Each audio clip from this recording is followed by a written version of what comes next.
If you came to last year's United Way breakfast, you heard a startling account of how people in our community are struggling with hunger and its connection to obesity, and how access to healthy food in our communities could really change our neighborhoods.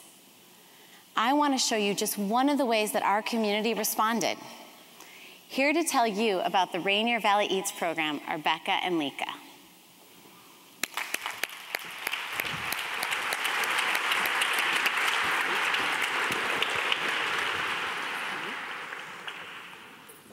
Good morning. And absolutely, as Annie was saying, here at Rainier Valley Eats, or RAVE as we like to call it, we're all about community. And when we talk about community, we're talking about food. And when we talk about food, we're talking about it in a holistic approach. We're talking about it from seed to stomach. So what we do is we're working with folks to grow, to share, to cook, and to eat their food together in communities. So when you start, you're literally planting the seed, and that's the growing aspect of things. We had the opportunity to work with students where they are, which was great. We're able to work in the Rainier Beach community at South Lake High School. South Lake High School is really a unique place. It's an alternative high school for students that have a lot of challenges and often don't fit in at other schools. What it does is it allows us to have a really unique opportunity to try programs like ours, like Growing Starts with students to learn new skills. What was interesting, the way that we started with these kids, was we asked them about their dreams. And that's something that we don't often do. These kids don't often get a chance to talk about their dreams and their hopes. We really honed in and talked about their dream jobs. And their dream jobs were anything from being entrepreneurs, selling custom kicks and handbags, to being football players. The football player in particular is kind of a shy, quiet young man named Rochelle, and I've learned over the years to pay attention to the quiet ones. And it was really interesting. As we kind of went through what their dream jobs were, we realized that it doesn't really matter what specifically they want to do, because they're all going to learn different skills through these different activities by us taking the time to work with them. So we started growing plant starts. We figured, these are a way to kind of gain new skills. And, planting the seeds, not that difficult. Taking care of the seeds is a whole nother story.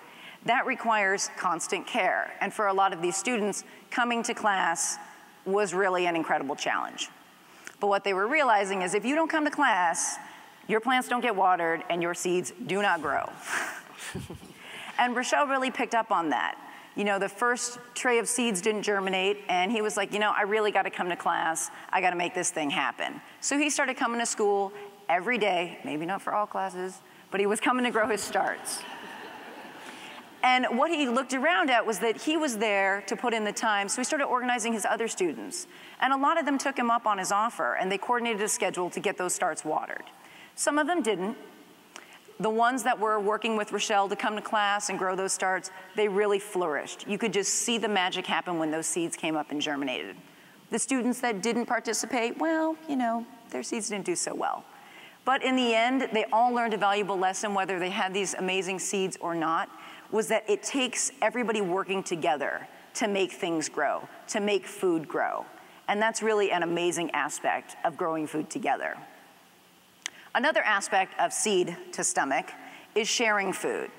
And in the Rainier Beach neighborhood, one thing that is really difficult is access and availability to local, fresh, seasonal organic produce. So one of the things that we do at RAVE is we have something called a Good Food Bag, where we distribute weekly, local, seasonal, organic, fresh produce through a lot of our programs. So seed to stomach, we've talked about growing and we've talked about sharing, but let's talk about getting it into your stomach. And for that part, I'm gonna turn it over to Miss Leika. Thank you, Becca. So thank you all.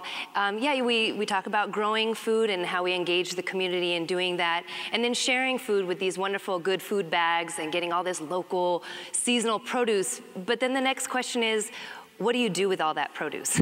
Do you know how to make it into a delicious meal? And that's really what we focus on, because no matter how much we know that this produce is good for people, if they don't eat it, then they're not going to benefit. So we focus on cooking with our community as a way to make it so that it is a part of their life, and hopefully day after day after day. So we've started 2 different programs based on cooking with our community, and we focus on this seasonal produce. And one thing that we do, the style that we use, is what we call intuitive cooking. So instead of using a recipe, we actually focus on what do we have at hand and how are we going to make it taste delicious based on how we layer the flavors and how we put it together so that it really is something that we want to eat. And that's really important so that people eat the food. And so one of the things that we have here in the Northwest is we have root vegetables and leafy greens pretty much 9 months out of the year. So week after week, you have to find ways to make it interesting and have variety. And in fact, today for your breakfast, we had some greens that were grown on that farm where Rochelle ended up working. And that was one way that you can make these greens into a delicious meal. Thank you. So we found that working with young people is a really great place to start, because when you get young people to change their habits around eating, you really build them up for a life of success and health.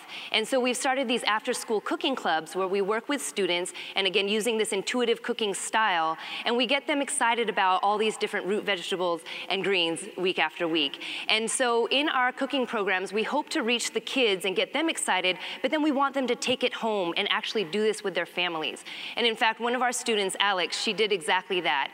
She was a student where, you know, it was a little hard to get her to focus, especially in the context of her friends.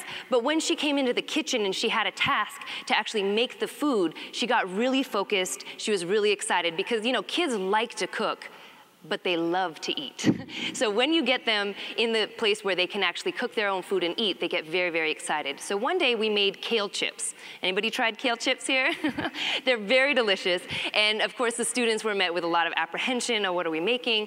But as soon as we took it out of the oven and they tasted that familiar salty crunch, she was hooked. And Alex actually went home that day, made kale chips with her family, and her family got hooked. And they came to our community dinner the next week and joined us for a community meal.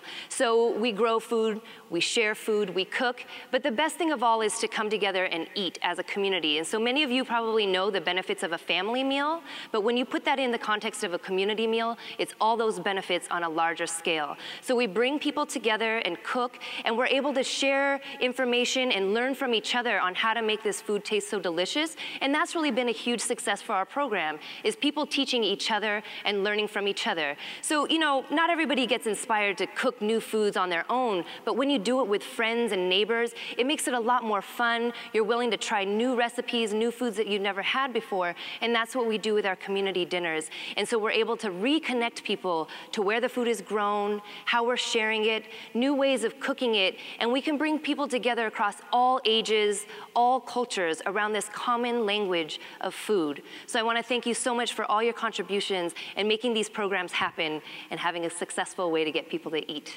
their leafy greens. Thank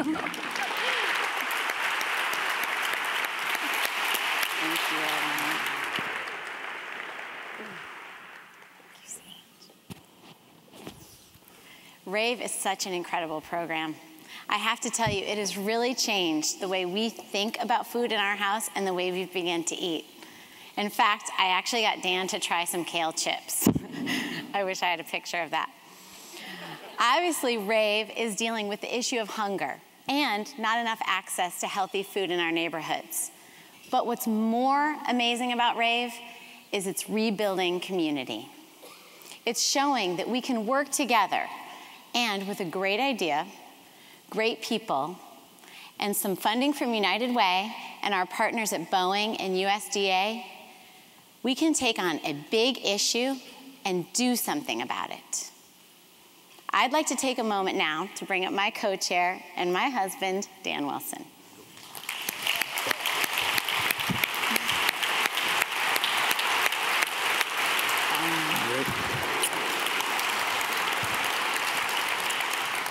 I have a feeling some people here probably want to hear you talk about baseball. Probably.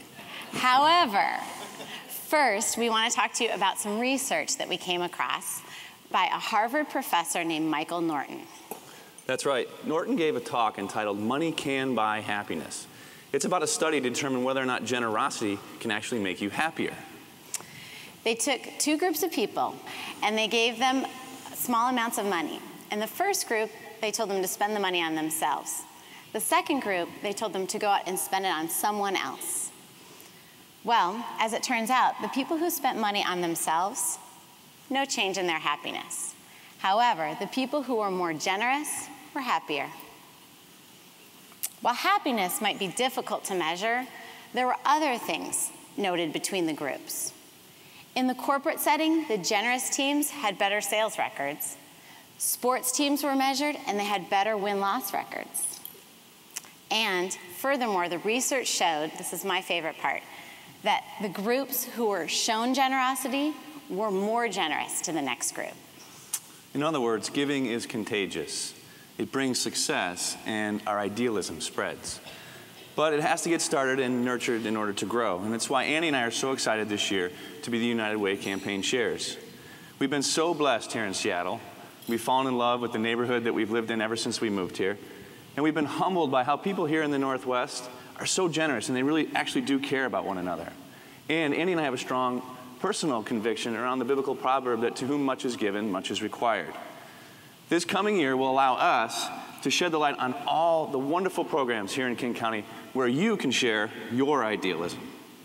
It's an opportunity for all of us together to make the biggest difference. Exactly. Now, how about some baseball?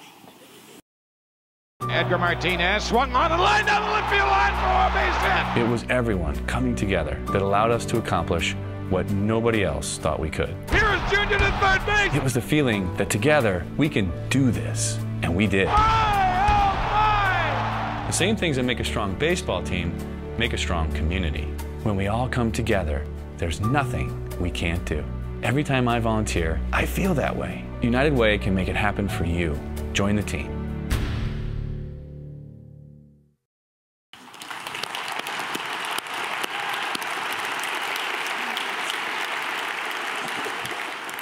I could see that tape over and over again. I never get tired of it. When we came here to Seattle in 1994, I was traded from the Cincinnati Reds for a second baseman you all may know, Brett Boone. And when we got to Seattle, it was my first full season in the major leagues. I was really excited, but obviously also a little bit nervous. There's a saying in baseball that says, it's easier to get to the big leagues than it is to stay in the big leagues. And that was never far from my mind as I continued to become the best player that I could. And I tried to learn as much as I could from the guys around me. And I was very fortunate because here in Seattle, I had some great guys to learn from. And I remember finding it remarkable that although most teams have just one leader, the Seattle Mariners were different. They had 3 leaders. We had Ken Griffey Jr. He was our field captain. If we needed a circus catch in the outfield or a home run late in the game, Jr. was the guy we looked to. But in the clubhouse, that was a little bit different. That was Jay Buhner's territory. Jay was a gifted leader in the clubhouse. He'd kick you in the butt or he'd pat you on the back. He was just really good at doing that. And then there was Edgar. He was our quiet captain. He just led by example. And it turns out that that was a big key to our success that we had in Seattle. By 1995, I was starting to get in the swing of things, literally as well, and due in large part to the Mariners hitting coach and huge mentor for me, Lee Ilya. Lee was great. He taught me so much about the game of baseball, and he also taught me a lot about life outside of baseball. I'm very grateful for Lee, and he still remains really a family friend. But in '95, that was about the time in August when things started to happen. But there was so much going on at the beginning of that season. We were pegged to be an under 500 club. There was talk of the team leaving to go to Florida, and in June, Ken Griffey Jr. broke his wrist and was out for 3 months. So from the beginning, things looked very, very bleak. But in August, something started to happen. We started believing that we could win. Every single one of us on that team believed that we could do it. Our mantra was, what got us here won't get us there. We have to do more. You know, usually players for a 7 o'clock game will show up to the ballpark around 3 o'clock. But in 1995, if you were there at 2 o'clock, it was as if you were late. And by September, we were showing up at noon, 1 o'clock, eating together, bonding together, because we knew we had a job to do that night. And if you look at what happened on that team and the success we had, you realize that it took every single one of us to achieve what we did, especially the bench players.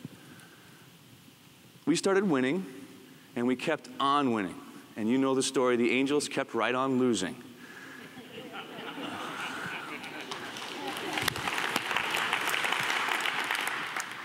But perhaps the most important thing about that team was what was going on behind the scenes. That team, like I mentioned before, was filled with incredibly good people. And right in the middle of all that craziness, they were giving back to their communities.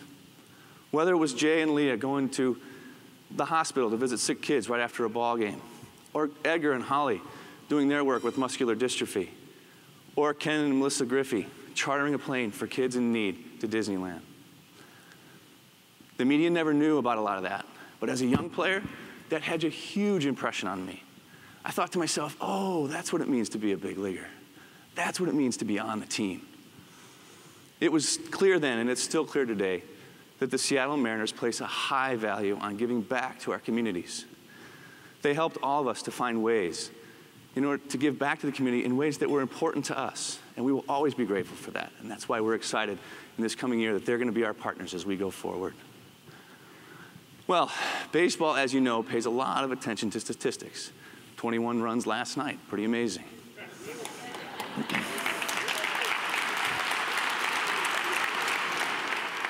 So with statistics, I kind of bring a mindset to the role as campaign chair. Annie brought up one statistic earlier that 33% of us give our time as volunteers. On an average, it's about 40 hours a year. That's pretty good, but it's still under 500. What was good enough to get us here won't be good enough to get us where we want to go. We can do more, and Annie and I are going to do everything we can to get as many people out in the community volunteering. Personally, I'd like to break the 500 mark and see more than 50% of us in the King County area out there as volunteers. I know we can do it, and we will. Here's how. More and more companies are taking a look at their employee and volunteer programs, and they're figuring out how they can improve and make an even bigger impact on the community. So I'd like to welcome the founder and CEO of Pirq, who's also a United Way board member, James Sun, to the stage to show us how this works. Thanks, Dad. Appreciate it. Yep. Appreciate it. Wow, I didn't realize how tall Dan was because he's usually squatted down, right? It's a privilege, good morning, to be here today on behalf of United Way to talk about how your companies can get more involved in volunteering. With the economy the way it is, and with so much hurting people out there, this may be one of the most important things that we can do. One way of getting involved that I want to introduce today is a program called Volunteer Impact Program. It's something new. It was designed to help nonprofits use more volunteers and utilize them more effectively. The initial startup money came from Boeing Corporation, so big round of applause for Boeing. And as a startup entrepreneur, I know how hard it is to get that first check, and so thank you very much. The program is going really, really well, and the beauty behind it is that it started a chain of events. Symetra, the financial service company, is now stepping up to bring this program to scale. Thank you, Symetra. And then that in turn has caused Union Bank to help us spread the word about volunteerism through this program. Thank you, Union Bank. And together, we will create the biggest Martin Luther King Day of Service next January. Seeing that, of course, our long-term partner, Microsoft, said, we need to be a part of that as well. So thank you, Microsoft. And they've committed to turning out big numbers for volunteers for MLK weekend. In fact, the Microsoft volunteers will have a very, very special focus, helping low-income families deal with all those dreaded financial aid forms. In King County next year, there will be more than 3,000 low-income high school students that qualify for full-ride scholarships. But the rule is that they have to actually get the applications done by the end of January. So Microsoft employees, being the smart people that they are, will help make that happen and keep more kids college-bound.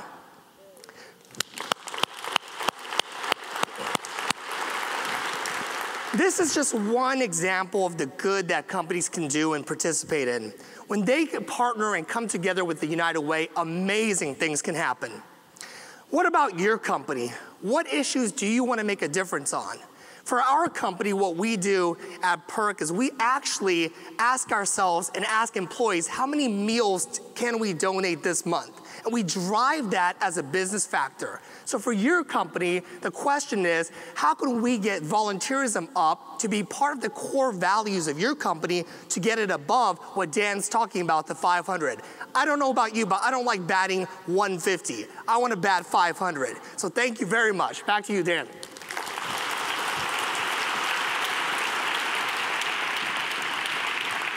Oh, that's right. Thank you, James. And as you think about how your company can partner in volunteerism, it's remarkable to note that a company like Microsoft is already an incredible corporate citizen. They send out thousands of volunteers into the community every year. And for every hour an employee volunteers from Microsoft, Microsoft will donate $17 to the agency where they volunteer. Last year alone, that amounted to $7.2 million going to the organizations that employees are working with.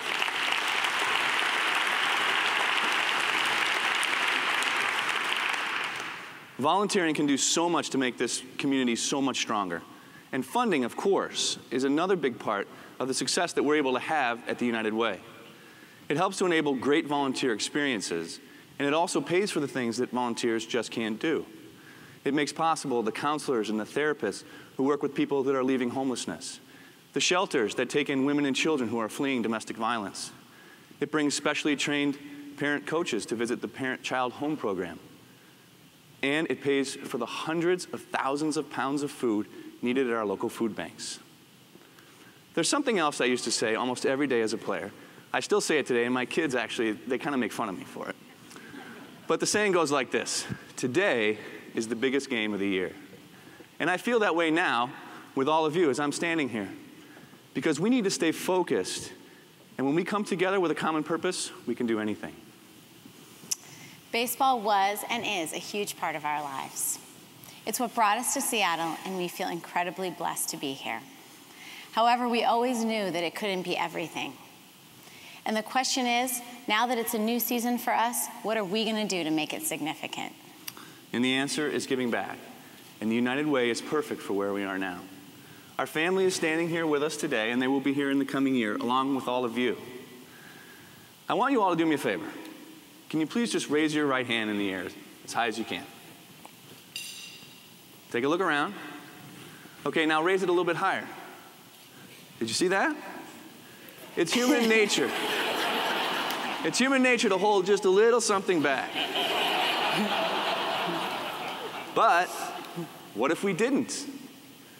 Listening to the stories that we've heard today, people who found generosity despite their own circumstances, make stepping up to the plate that much more important. What got us here won't get us there. And that means you've got to be adaptable, resourceful. That means you need everyone who can play to play. So join us.